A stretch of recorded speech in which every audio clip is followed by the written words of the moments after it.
Whenever he steps out of his car, it only takes seconds before people crowd around Abu Azrael. These Baghdadis all want their picture with the man who many see as a national hero. I'm ready to do anything for him. Anything. I swear. You're everything to me. People worship Abu Azrael, a nom de guerre which literally translates to the father of the angel of death in Arabic.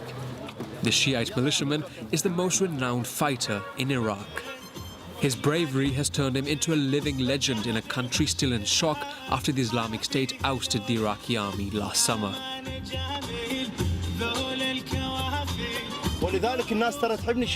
I stand by my words. That's why people prefer having me instead of a dishonest politician who announces measures on TV but does nothing. Abu Azrael has spent all night in Fallujah district fighting the Islamic State organization. In the trunk lies his equipment, always at hand. Wow. That's an M4 with a grenade launcher. These are explosives. A grenade, a smoke bomb. This is another smoke bomb. All this is nothing to me. It's all peanuts.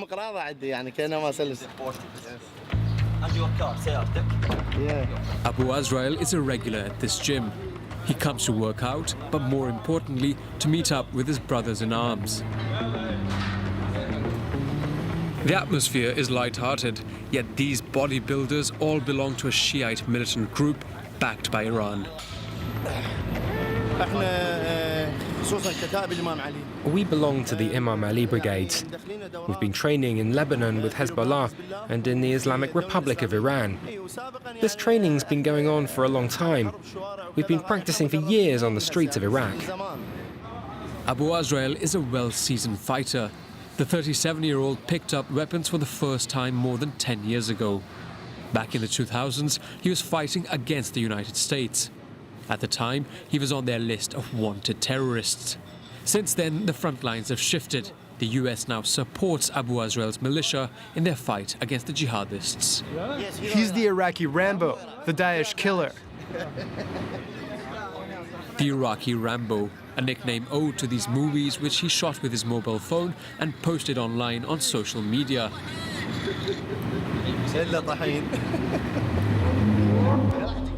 Illa Tahin, grind you to dust, a war cry he first used last March.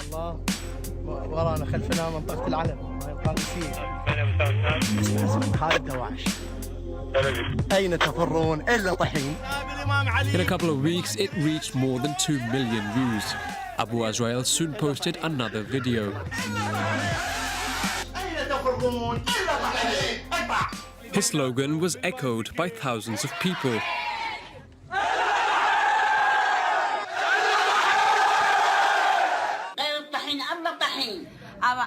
A warning to the jihadi group that went viral beyond the borders of Iraq, Spain, Sweden, and even Thailand.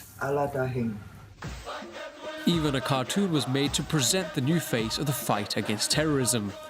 The militiaman is seen defending the oppressed. Here, he beats up a major leader from the Islamic State organization. His brigade has made him the star of its Hollywood-like propaganda movies.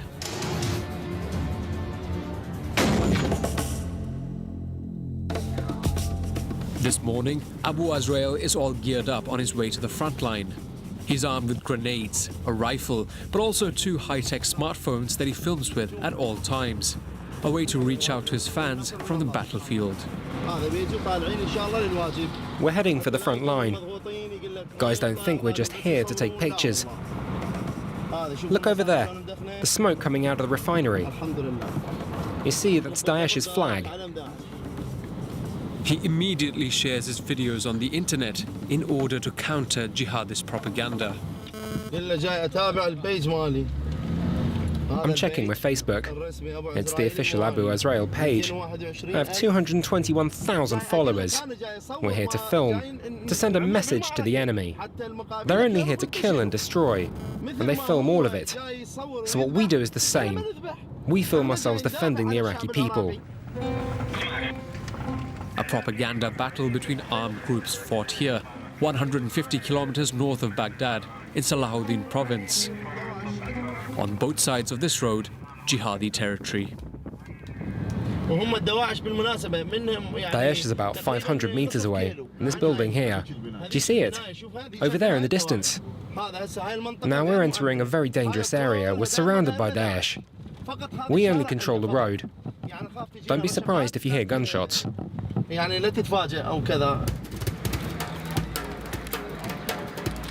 The fighter regularly meets army generals. They've called on him to secure the country's main oil refinery, Baiji.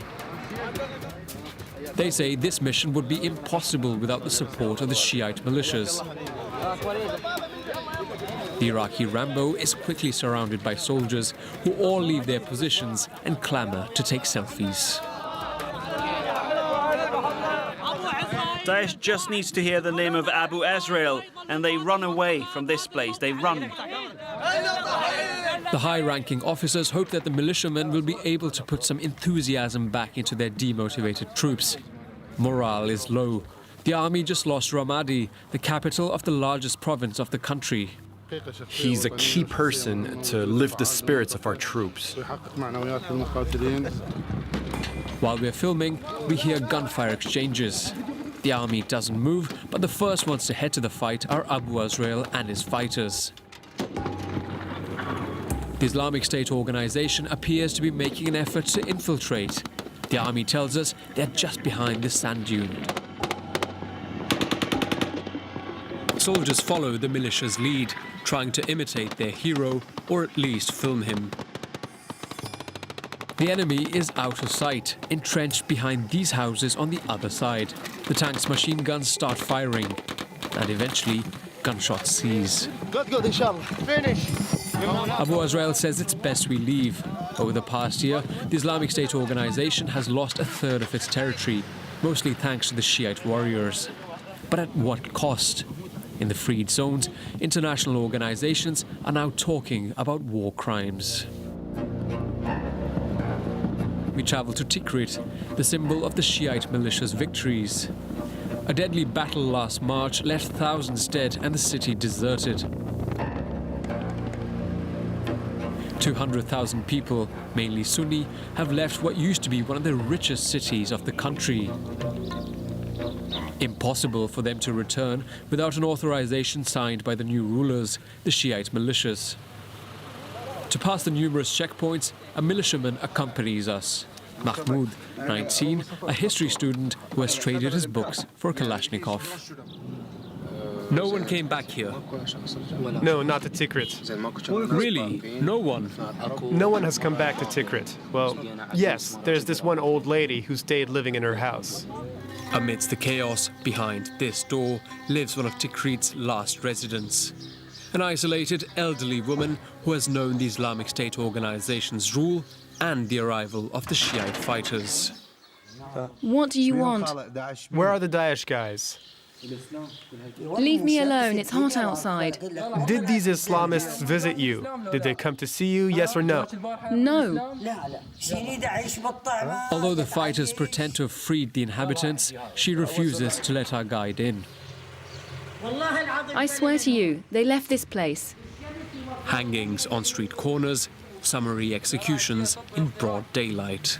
Amnesty International has gathered numerous testimonies of retaliation carried out by the militias against Tikrit's population and in other regions with a Sunni majority. The militiamen strongly denied the accusations.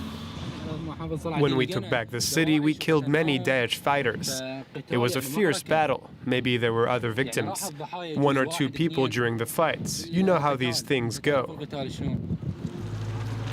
These armed groups are financed by Iran, but also by the Iraqi state and the US, an official force of 120,000 men that attracts increasing numbers of young recruits and sometimes even teenagers, like this boy, Mustafa, who's barely 16. I've wanted to be a sniper for a long time. When there were parties, there was always a gun by my side. And during the training, I passed all my tests. My toys today are my weapons. Isn't he a bit young to fight a war? He's the one who wants to. When he came here, we told him he'd better be sure, because he would most probably die. He told us, I came to fight with you. I'm sure. I'm ready to die. I'm ready to die. Cannon fodder sent to the forefront of the battles before the 200,000-strong Iraqi army.